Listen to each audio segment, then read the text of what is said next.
بسم الله الرحمن الرحيم الحمد لله رب العالمين والصلاة والسلام على سيدنا محمد وأهل بيته الطيبين الطاهرين. Assalamu alaikum wa rahmatullahi wa barakatuh. In the first session, part 1, regarding timed marriage, we discussed that the norm in Islam is the permanent marriage, establishing family, raising children, staying together, having long-term commitment, lifelong commitment. However, there are exceptions. Sometimes a person, be it male or female, his or her circumstances do not help to establish a family and raise children. They don't want to raise children. It's up to them. They don't want to be in a permanent relationship where there is a lifelong commitment. They need to be together with another person, not necessarily living with him or her in the same house, but they meet from time to time. They need to remain friends with each other, but she has to be single, not married. The lady has to be single, not married. So Islam came and permitted, in the Quran, permitted something called timed marriage, temporary marriage. A marriage, ordinary marriage, the only thing it has is that it has to be, the time has to be prescribed. If the time is not prescribed, it will be automatically considered a permanent marriage. So the time has to be mentioned. The time, it's up to the tawafuq, the agreement of both. It could be short, it could be medium, it could be 50 years long. It's up to them. Let me show you what the Imams of Ahlul Bayt say. This is an important book of the Hadith of Ahlul Bayt. Ahlul Bayt are the successors, infallible successors to the Prophet sallallahu alaihi wasallam. Kitab al-Kafi. Shaykh al-Kulaini died in 328 Hijri. Shurut al-Mut'ah. It has conditions. Some people say this is fornication, out of arrogance, out of ignorance sometimes. Right away, this is fornication, this is zina. But it has shurut, it has condition. Listen to the shurut, listen to the condition. And Abu Basir. Abu Basir is one of the companions of the Imams. لا بد من أن تقول لا بد من أن تقول في هذه الشروط أتزوجك متعة كذا وكذا يوما بكذا وكذا درهم. Number 1, I'm marrying you. A temporary marriage for such and such days, for such and such bride wealth, dowry, marriage gift. Mahar. نكاحا غير سفاح. It's a marriage, it's not fornication. Marriage. Our relationship is based on marriage, Islamic marriage. على كتاب الله تعالى. Based on the book of God. Fornication is not based on the book of God. Adultery is not based on the book of God. This is based on the book of God. وَسُنَّةِ نَبِيِّهِ. And the sunnah of the Prophet, because the Prophet commanded his companions to practice it. He gave them, as we're going to see soon, he gave them permission to practice it in different occasions, in different places, and he did not forbid them after that. And he did not cancel it. And he did not go back on his opinion and say, oh, stop. Hey, guys, stop. You created a mess. He never said that. And the companions, they practiced it, as we're going to see from the Sunni books, during the time of the Prophet, during the time of Abu Bakr, and during most of the time of Umar. It was Umar who came at the end of his reign for some reasons. God knows what was in his mind. And he prohibited this type of marriage. So, وَسُنَّةِ نَبِيِّهِ صلى الله عليه وسلم وَعَلَىٰ أَنْ لَا تَرِثِينِي وَلَا أَرِثُكِ. there is no inheritance between us. But, according to other hadiths, if the wife or the husband, both, decided there would be an inheritance, then there would be an inheritance. It becomes binding. But if they decide there is no inheritance between us, then there is no inheritance between them. وَعَلَىٰ أَن تَعْتَدِّي 45 يَوْمًا. After our time is over, you have to go through a waiting period. You cannot jump into another man's lap immediately after that. As some Sunni, unfortunately, bigots, scholars, but they are bigots, like Rashid Rida, as I am going to show you. Rashid Rida wrote a tafsir, commentary on the Qur'an called Al-Manar, but he played some irresponsibility there. He was not responsible enough. And God says, when you speak, be careful. أن تصيبوا قوما بجهالة فتصبحوا على ما فعلتم نادمين. Don't hurt, don't accuse some people wrongly.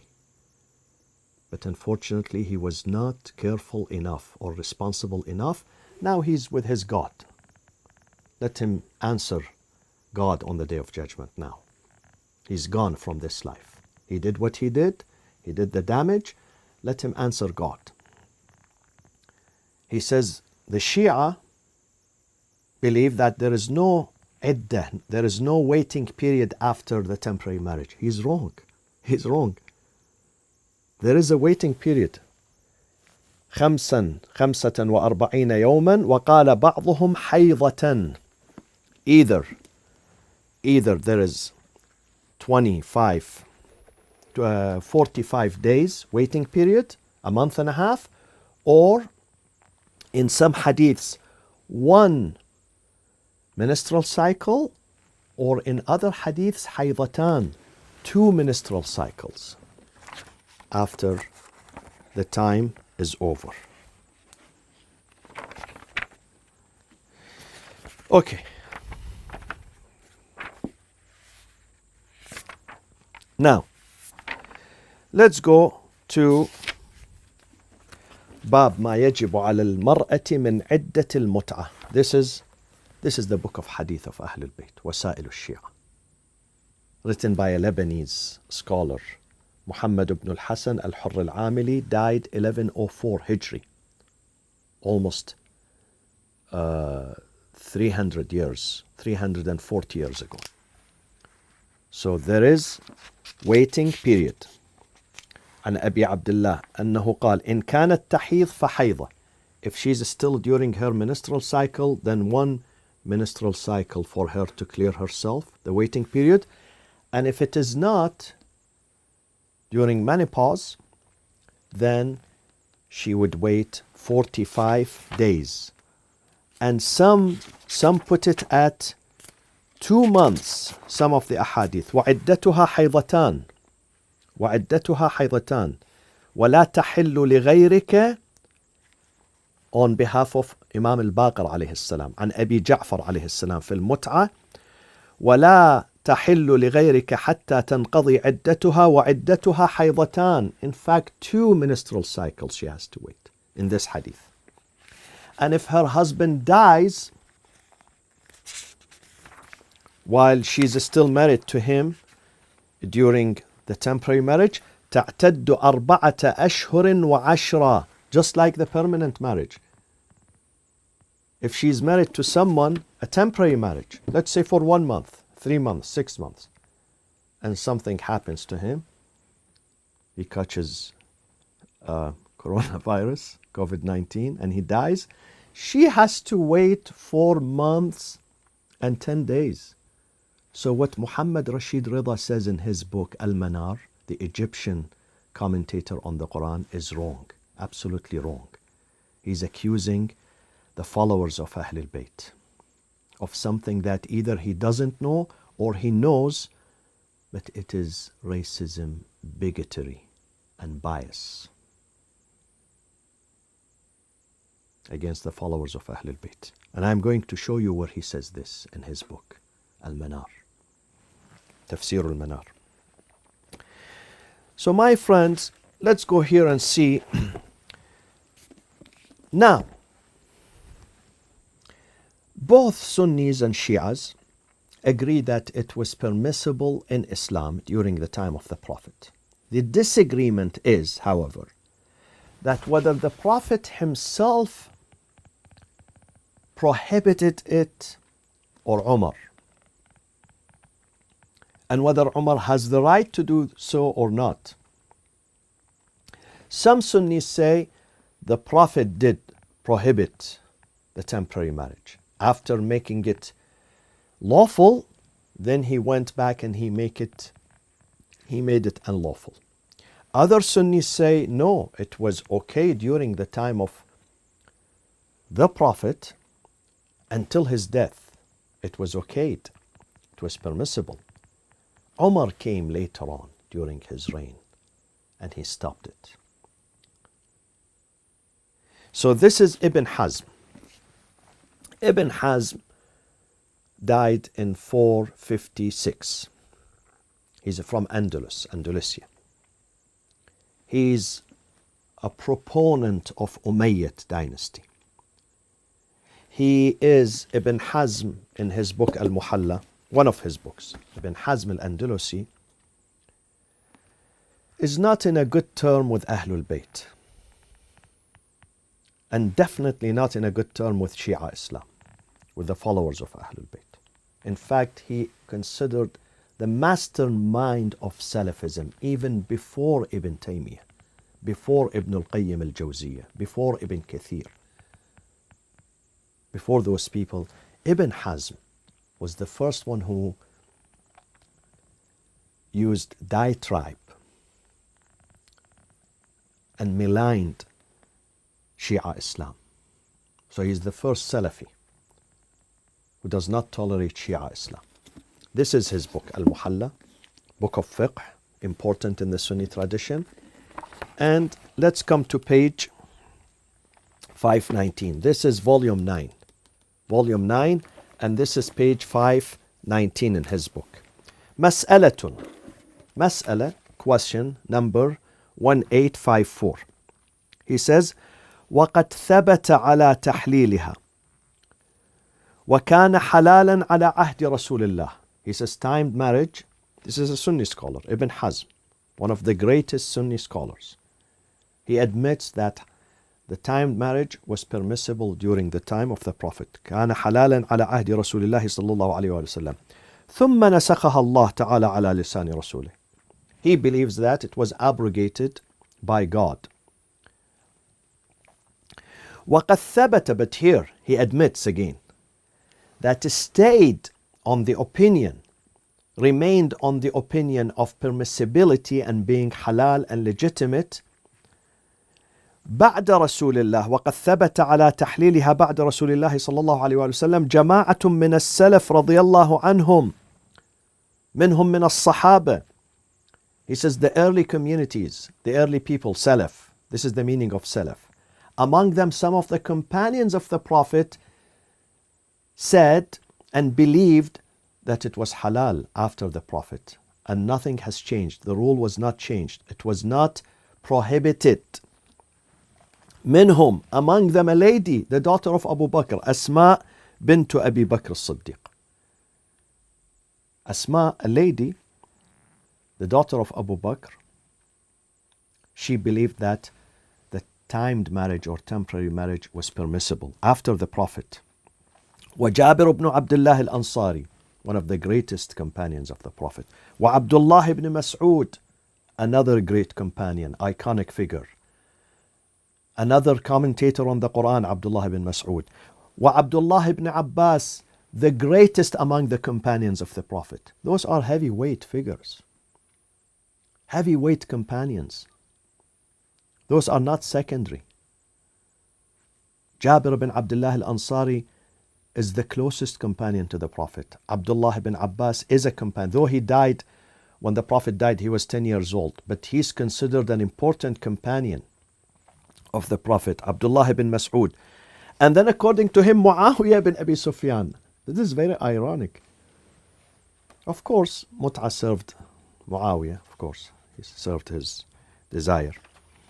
وعمرو بن حريث, another companion. وأبو سعيد الخدري, another companion of the Prophet. وسلمة ومعبد أبناء أمية بن خلف.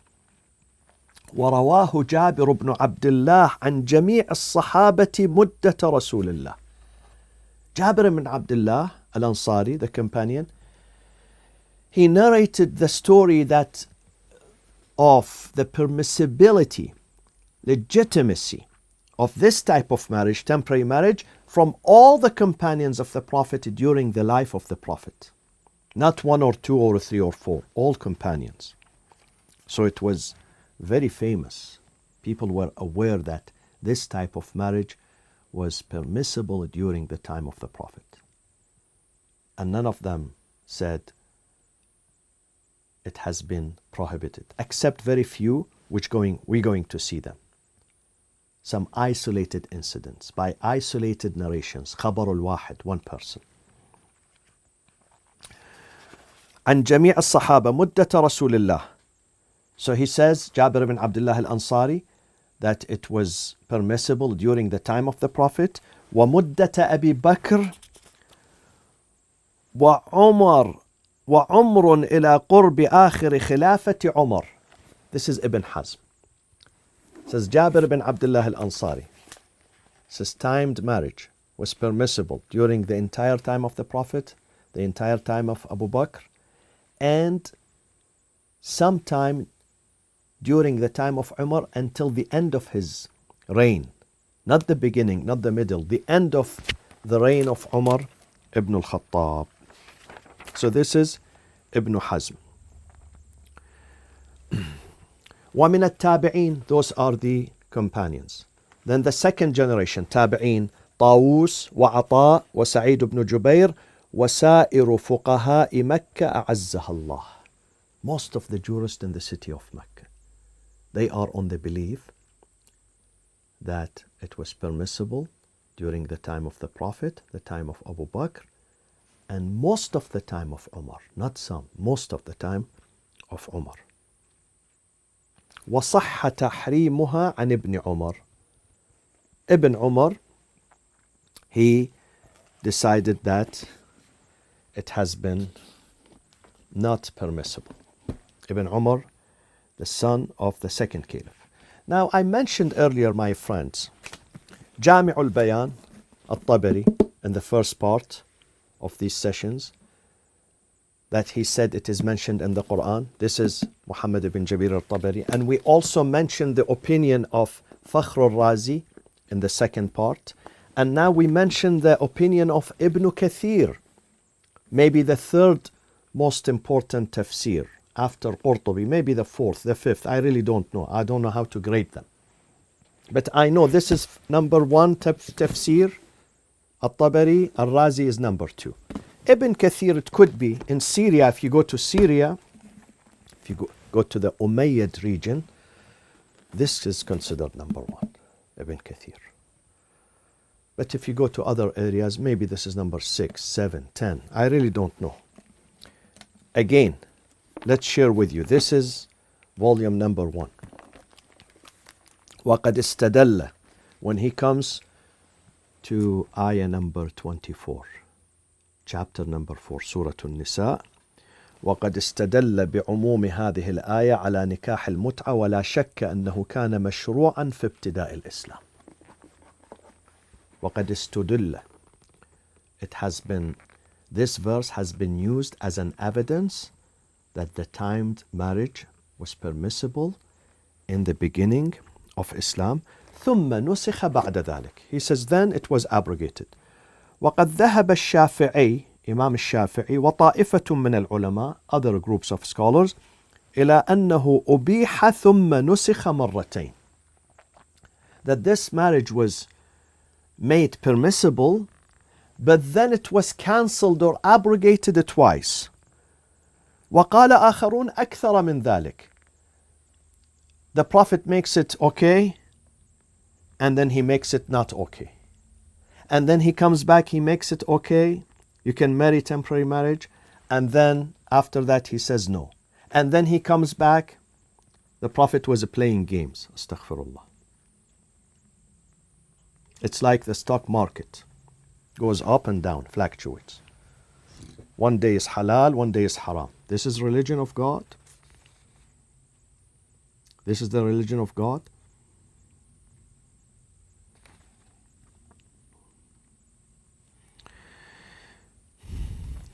وقد روي عن ابن عباس, Ibn Kathir says, it has been narrated on behalf of the companions Abdullah ibn Abbas, وطائفة من الصحابة, another group of the companions, القول بإباحتها للضرورة وهو رواية عن الإمام أحمد.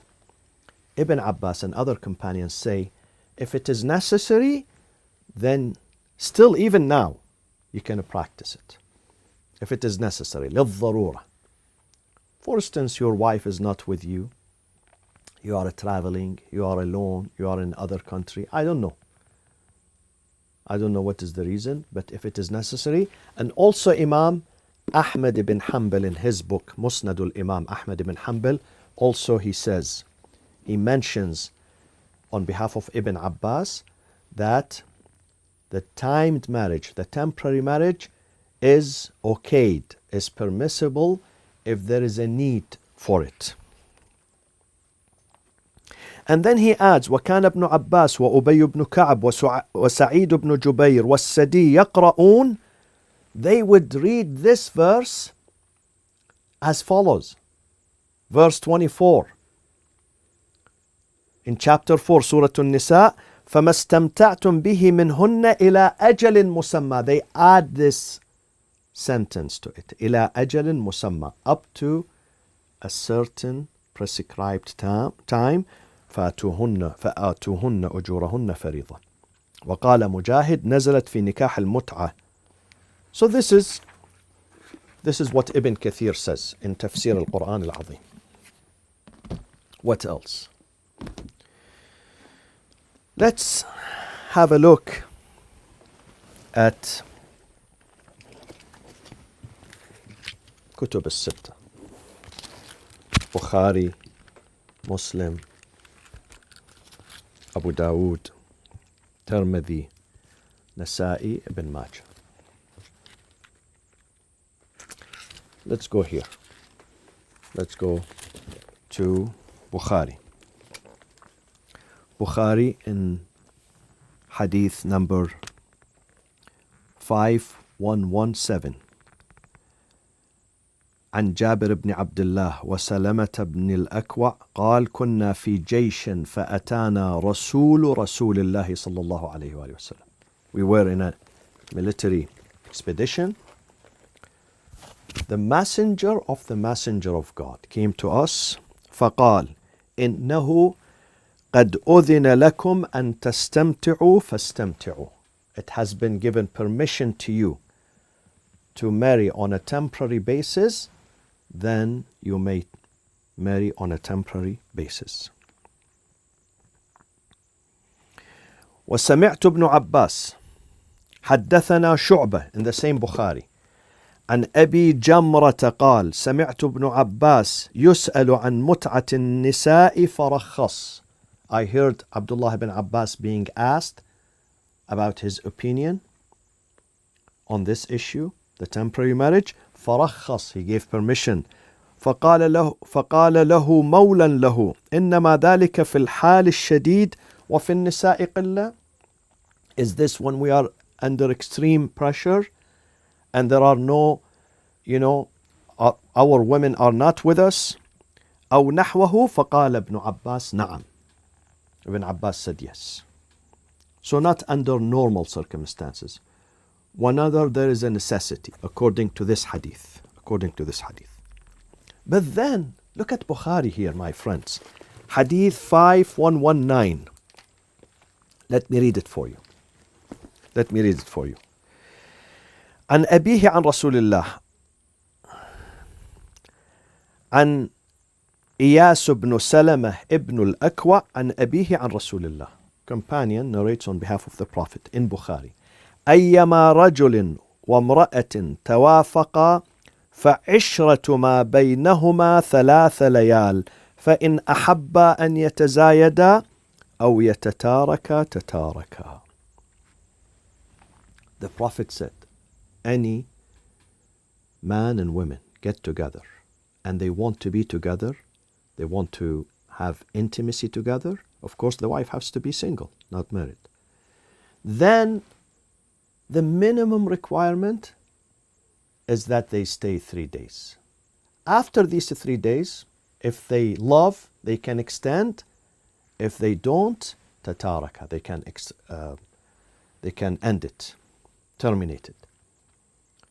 So, if the Prophet gives permission for 3 days, what do you call this? Do you call this permanent or a type of temporary? Definitely this is temporary, and the Prophet permitted that, and it is in Sahih al-Bukhari. Now we come to Sahih Muslim. Plenty of hadiths. I'm just taking, bits and pieces. إن رسول الله قد أذن لكم أن تستمتعوا يعني متعة النساء. This is a hadith. قدم جابر بن عبد الله معتمرا فجئناه في منزله. He came to the Umrah. We came to his house. فسأله القوم عن أشياء. People asked him about different, because he's companion of the Prophet. He heard the Prophet. He was with the Prophet. ثم ذكروا المتعة.